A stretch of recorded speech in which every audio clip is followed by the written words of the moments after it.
Hello everyone, my name is Jessica, a 45-year-old graphic designer and children's book author. Art and storytelling are my passions. I grew up with two significant friends, Bruce and Lisa. Bruce, who eventually became my husband, surprised me after high school by asking me out just as I was about to attend a different college. Despite my shock, knowing his previous interest in Lisa, I couldn't decline. My feelings for Bruce had been quietly simmering for a while. After consulting with Lisa, I accepted his proposal, although Lisa had always been somewhat problematic since our teenage years. She had a troubling pattern of enticing men away from their partners, only to lose interest once they fell for her, which caused endless drama. However, she remained a dear friend to both Bruce and me, so we often included her in our plans to keep an eye on her. Bruce and I tied the knot when we were 26. 3 years into our marriage, Lisa introduced us to her fiancé, Matthew, a polished professional from a top-tier company. "It's so nice to meet you, Jessica and Bruce. I've heard a lot about you both and look forward to our times together," Matthew had said. He was exceedingly courteous and we all clicked immediately, often gathering for holidays or embarking on long train journeys to unwind with some drinks. However, our dynamic began to unravel when Lisa fell pregnant 2 years into our marriage. Bruce and I, having grown up in large families, had decided against having children of our own. We adored kids, but cherished our independence and the ability to travel freely more. Witnessing families with children always warmed our hearts during our outings, but Bruce and I had decided that having our children wasn't for us. Despite this, our feelings were shaken when Lisa announced her pregnancy. Bruce began altering his habits for Lisa's comfort, quitting smoking because she couldn't stand the smell, and even using his vacation days to drive her to doctor's appointments. I cautioned him, worried about Matthew's feelings, but Bruce dismissed my concerns. "She needs us, and you're busy with work besides, aren't we, her friends?" I tried to support Lisa in my way, buying necessities and offering emotional support, but I felt Bruce escorting her to every obstetrician visit was excessive. When I voiced this, Bruce snapped, "Lisa's anxious about her appointments and I can't let her go alone." I argued that it was Matthew's place to support her, not his. "You're acting like you're the father of this child." This accusation led Bruce to retort, "Well, it's not like you're going to have a baby anyway." His dismissive attitude hurt deeply, and our once peaceful marriage began to strain under frequent arguments. The tension didn't ease even after Lisa gave birth to her daughter, Teresa. Bruce's time spent with Lisa and Teresa only increased. When Teresa was 7, a new issue arose around her kindergarten graduation ceremony. The day before the event, I found Bruce frantically searching through our closet. "What are you doing?" I asked, surprised by the mess. "I'm trying to figure out what to wear for the graduation tomorrow," he explained. His workplace usually had a casual dress code, but he kept suits for client meetings, all of which were now strewn across the bed. "You're seriously thinking of attending the graduation?" I questioned, my voice rising in disbelief. Bruce's face soured immediately. "Matthew can't make it. Lisa asked me to come," he justified. It seemed completely unreasonable for Bruce, merely a childhood friend and not a biological parent, to attend such a personal family event. This escalated our disagreement further. "Do you still doubt my intentions?" Bruce challenged, unable to hide his irritation. His involvement with Teresa had always been supportive, like picking her up from kindergarten when needed. But his eagerness to step into this familial role unnerved me, intensifying our conflicts and deepening the rift between us. Amidst the whirl of emotions and preparations for Teresa's kindergarten graduation, Bruce dropped a bombshell. "Iron a shirt for me. I'm attending the graduation tomorrow," he said curtly, ending the discussion and walking to our bedroom. Feeling cornered and helpless, I picked up the phone and dialed Lisa. "Hello, Lisa. About tomorrow? I heard you're having Bruce come along." Won't Matthew be upset about missing the graduation? I ventured cautiously. Jessica, what are you talking about? Matthew doesn't even know the graduation is tomorrow. I'll tell him afterward, Lisa replied nonchalantly, revealing she hadn't informed her husband about any of the kindergarten events thus far. Bruce had been stepping into the role of the father, a revelation that left me reeling from its sheer selfishness. Lisa, isn't that extremely unfair to Matthew? It's not right for Bruce to take his place just because they're childhood friends, I argued. What's wrong, Jessica? You're overreacting. See you tomorrow. Lisa dismissed my concerns and hung up abruptly, leaving me shaking with anger and disbelief. Yet, despite my frustration, I found myself ironing Bruce's shirt and preparing his tie for the next morning. I watched him leave for Teresa's graduation, feeling a mix of betrayal and resignation. As Bruce and Lisa began spending more time together, escalating from monthly outings to weekly, and then thrice-weekly excursions, even Matthew started to harbor suspicions. One night, he came over to our house while Bruce and Lisa were out. I'm sorry to visit so late, but something is troubling me, Matthew began, his voice laden with concern. Is it about them? I asked, already dreading the confirmation of my suspicions.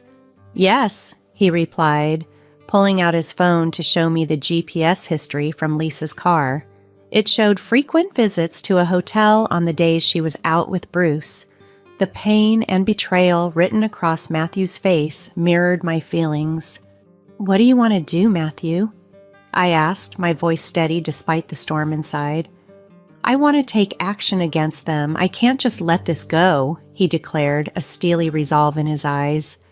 Me too. I can't forgive their betrayal, I agreed, feeling a fierce determination to stand up for ourselves. Together, we began to plot our course of revenge discreetly.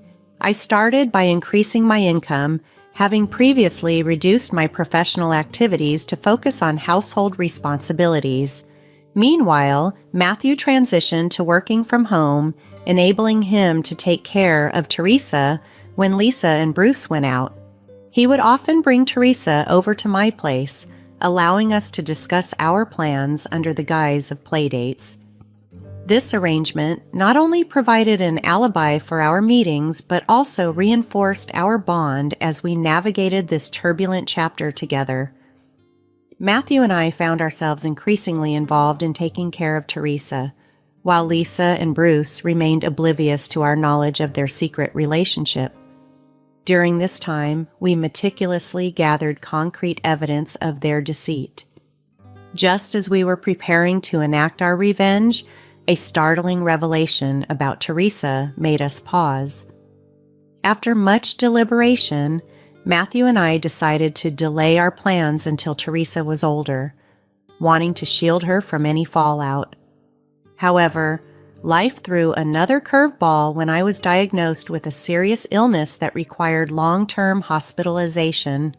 I was told I wouldn't be discharged for at least 2 years, and even then, my work capacity would be significantly diminished. I shared this news with Matthew, and reluctantly, I also reached out to Bruce for support. But Bruce's response was dishearteningly nonchalant. I'll visit once in a while, he said casually, without even inquiring about the specifics of my health or my treatment. True to his word, Bruce's visits were sparse, occurring maybe once a month or every 3 months. Meanwhile, Teresa, who initially visited me almost daily, began to distance herself after her 14th birthday. Matthew and I were baffled by her change in behavior. Even when questioned, Teresa simply reassured us not to worry, yet did not explain. The truth finally came out during one of Bruce's rare appearances. He arrived flaunting a noticeably more extravagant style, and without a preamble, he thrust a business card for a divorce lawyer into my hand. Divorcing a wife who doesn't work? I think $1,200 a month in alimony should do. Take care, he declared with a grin, Lisa smirking at his side.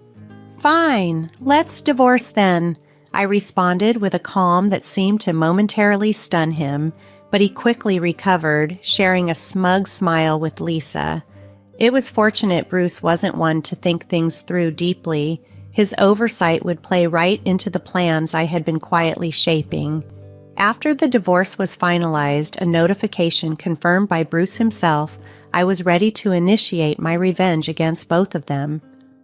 With all the pieces in place, my resolve hardened, fueled not just by betrayal, but by the necessity to act, not for myself alone, but for the integrity of the relationships they had so carelessly discarded. In the wake of my illness and recovery, I was determined to reshape my life and settle scores in the process. My first step was coordinating with Matthew to relocate closer to the hospital where I was now being treated. This move was strategic, not only for my health, but also to consolidate our efforts for what was to come. With Matthew and Teresa now living nearby, their visits became a daily comfort. Despite Teresa's subdued demeanor, I was relieved to see her each day, a stark contrast to the isolation I felt from Bruce and Lisa. Before my hospital transfer, I instructed Bruce to clear out the remainder of my belongings from our shared home. I wanted nothing from that house to follow me, nothing tainted by their deceit.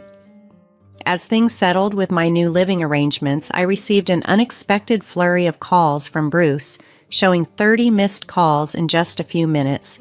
I answered, already wearied by the impending confrontation. Bruce was frantic, his voice overlapping with a bewildered property agent and Lisa's distant shouts. "What the hell is going on?" Bruce demanded, clearly agitated. "It's about the house, Bruce. You need to move out," I replied calmly, my tone masking the satisfaction of turning the tables. Bruce seemed genuinely confused. "Why do we have to move out?" he blurted as if the situation was somehow my fault. "Because it's my house, Bruce," I stated flatly. He had apparently forgotten that the house we lived in was originally rented by me as a workspace when I began freelancing. Back then, my income wasn't enough to maintain 2 residences, and Bruce, unable to afford a place on his own, had moved in with me. He never contributed to the rent or utilities, only occasionally chipping in for living expenses, which barely covered anything. Unbeknownst to him, I had already canceled the lease the day after I filed for divorce. I chose not to inform him directly, leaving that to the property agent who was aware of the full situation. Caught off guard by the sudden cancellation and the sale of our house, orchestrated without their knowledge, Bruce was in a panic. "What are we going to do about our new house?" he asked, his voice laced with desperation. "I don't know, Bruce. Maybe stay in a business hotel for now," I suggested nonchalantly, turning on the speakerphone to better manage the conversation as I prepared for the next phases of my plan and my new life, free from their shadows. In a complex and emotional separation, Bruce's call caught me off guard. His voice was initially filled with frustration. "Don't mess with me!" he bellowed. However, sensing the gravity of the situation, his tone quickly softened. "So, when will you transfer the money? We're running low on cash," he inquired, his voice laced with a hint of desperation. "What are you talking about? I don't remember agreeing to send you $12,000, I responded, my tone neutral but firm. Bruce's response was a cacophony of angry yells, clearly under the impression that he could manipulate me into providing financial support, which he seemed to have already recklessly spent. "Hey, don't just stay silent, say something," he demanded. "There's nothing to talk about," I replied, cutting the conversation short. This left Bruce momentarily speechless, but he quickly resumed his tirade. Attempting to maintain composure, I addressed him with a forced cheerfulness. "We're strangers now, Bruce. Please, let's not contact each other anymore. You'll hear from my lawyer if needed." "What? Lawyer? Hey, wait!" Bruce tried to interject, but I hung up without waiting for him to finish. He attempted to call back several times, but I ignored each one. Frustrated by my lack of response, Bruce began ignoring calls from my lawyer too. His childish behavior surprised me, but it also underscored his willingness to create disruptions. A few months later, after a temporary discharge from the hospital, I decided to visit Bruce's parents' home. There, I found Bruce and Lisa, both appearing small and anxious. "You telling my parents is a low blow," Bruce accused, his voice tense. "I just shared that we got divorced," I explained calmly, and Bruce, faced with his father's stern look, visibly shrank back. Despite the divorce, I had maintained a good relationship with my in-laws, often visiting them independently of Bruce, and felt it was important they knew the truth from me. "Is it true that you're planning to marry Lisa and start a new family?" I asked Lisa directly. "Yes, it's true," she confirmed quietly, a hint of unease in her voice. Bruce interjected, "She's not my family anymore," as if to emphasize his new life choices. His father, clearly disapproving, frowned deeply, his expression conveying a silent reprimand. At that moment, Bruce handed me a piece of paper. It was a bill from a nearby luxury hotel. "What's this?" I asked, puzzled. "It's the bill from the hotel we stayed at," Bruce stated matter-of-factly, as if it were obvious and I should understand without further explanation. His gesture, expecting me to shoulder yet another responsibility, was a stark reminder of the complexities and the lingering ties of our once shared life. In a tense family gathering, the atmosphere suddenly shifted as my mother-in-law, struggling for breath, collapsed into a chair. Her reaction was one of shock and dismay. Bruce and Lisa, standing beside her, mirrored her expression of disbelief. Lisa defensively tried to justify herself. "Why are you so upset? It's just that the family dynamic is changing because I'm getting married, and you'll finally have a biological grandchild. Aren't you thrilled?" The room was thick with tension. My mother-in-law looked from Lisa to me, her expression laden with confusion and hurt. Both my in-laws had always treated me as their daughter, understanding and respecting my decision not to have children. Lisa, though close like a family friend, was always just that, a friend and not a daughter-in-law. Lisa herself had often voiced her frustration about this subtle distinction, so it was clear she understood the sensitivity of the situation. "Do you understand? Teresa will be your grandchild. You should be happy, right? She's practically family already." Lisa pressed on, oblivious or indifferent to the discomfort she was causing.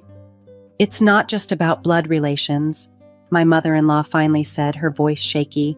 "It's about the bonds we've built over years, which you seem ready to disregard." At that moment, Teresa, who had been quietly absorbed in her smartphone in the corner, finally spoke up, her voice cutting through the tension like a knife. "Enough already. It's disgusting," she said flatly, not even looking up from her device.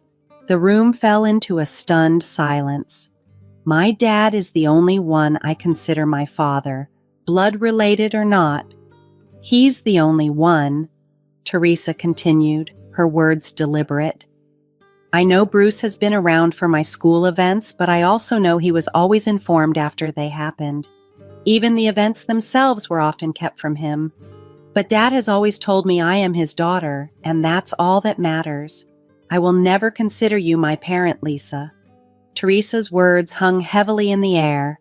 She then moved to sit next to me, her tone softening. "When I found out about all this, I was afraid you'd hate me, but Dad told me that wasn't true." Her voice trembled slightly. "Teresa, I love you so much," I responded, my voice choked with emotion. "You visiting me every day in the hospital meant the world to me." At my words, Teresa, perhaps feeling a weight lifted off her shoulders, teared up and hugged me tightly. In that moment, it was clear that the bond between us was defined not by deceit or betrayal, but by genuine affection and understanding, a stark contrast to the chaos that seemed to surround us. For the past 14 years, I have cared deeply for Teresa. There was never a question about my affection for her. So, when the truth about Teresa being Bruce's daughter came out, I wasn't as shocked as one might expect. Before Lisa could process my composed reaction, another twist unfolded. Matthew entered the room unexpectedly. He was still technically Lisa's husband, as she had hastily demanded a divorce citing irreconcilable differences without finalizing the proceedings. "I was stunned when you mentioned the divorce," Matthew said, holding up the still unprocessed divorce papers. "You realize these haven't gone through yet, right? There's still a mandatory waiting period." Lisa caught off guard and couldn't hide her surprise. The realization dawned on her that she was still legally married to Matthew, and by extension, Teresa was still legally his daughter. At this revelation, Lisa tried to sway the narrative. "Teresa wants to be with her mom, right?" she said, looking hopefully at Teresa. Teresa, however, frowned at Lisa and took my hand in solidarity, leaving Lisa speechless and visibly upset. Bruce, misinterpreting the dynamics and trying to lighten the mood, burst into laughter. "So you two are together, huh? But too bad, isn't it impossible to live on just Matthew's salary?" His assumption was not only wrong, but also ill-timed. "Can you stop with these weird assumptions?" I retorted. "For your information, Matthew makes double what you think," Bruce scoffed, dismissive of the claim, and then tried to jab at me. "Besides, with your illness, you can't work. You'll just end up miserably somewhere." That's when I couldn't help but laugh at Bruce's massive misunderstanding. "You didn't know about my income, did you? It's not what you think. I earn $480,000 annually." Bruce's and Lisa's expressions shifted to sheer astonishment. "Over the past decade, I have become a successful children's book author, with my income significantly boosted by essays, interviews, and the like. Moreover, a film adaptation of one of my books was in the works, promising even more financial stability." "Liar," Bruce muttered, still in disbelief. "Do you want to see for yourself?" I challenged, pulling up my bank account on my phone to show them the substantial monthly deposits. Lisa, confronted with undeniable proof, was left utterly speechless, her earlier confidence evaporating as the screen displayed my success. Jessica watched the unfolding scene with a mix of astonishment and detachment.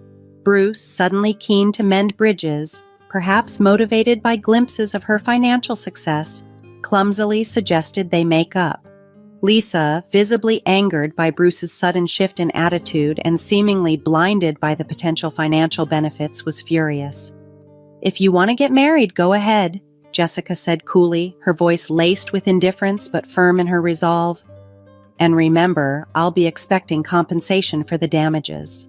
"Wait, Jessica," Bruce called out after her, but she didn't pause. Taking Teresa's hand, she bid her in-laws a respectful farewell and walked out of the house, leaving a bewildered Bruce and an enraged Lisa behind. Bruce's career had taken a nosedive after it was discovered he lied about his work activities while employed at his father-in-law's company. As a consequence, he was dismissed and, in a twist of familial intervention, was set to work on a friend's fishing boat, an arduous fate for someone who preferred indoor comforts.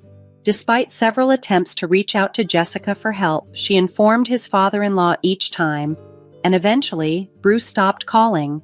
Meanwhile, Lisa, having lost custody of Teresa to Matthew and facing divorce, found herself isolated. Her family had disowned her, and without any work experience or practical skills, she struggled to secure a full-time job. Resigned to her new reality, she juggled multiple part-time jobs to barely make ends meet, along with her responsibilities for child support. Teresa, on the other hand, thrived in her new environment. Driven and diligent, she focused on her studies with dreams of studying abroad and attending a prestigious university overseas. Her ambition was to translate Jessica's picture books and share them with children around the world, a goal that filled Jessica with immense pride. As for Jessica, her career as a children's book author continued to flourish. Offers for animation adaptations and merchandise deals were pouring in. Her health was also improving. Despite still being hospitalized, her doctor was optimistic that she might be discharged the following year. During this period, Matthew, who visited daily with Teresa, expressed his feelings for Jessica, hinting at remarriage. While Jessica was touched by his proposal, and entertain thoughts of a future together, she hadn't yet given her response. She was focused on her recovery and continuing her passion for writing picture books, each day weaving new stories that spoke of hope and happiness, contemplating a promising future with Matthew and Teresa by her side.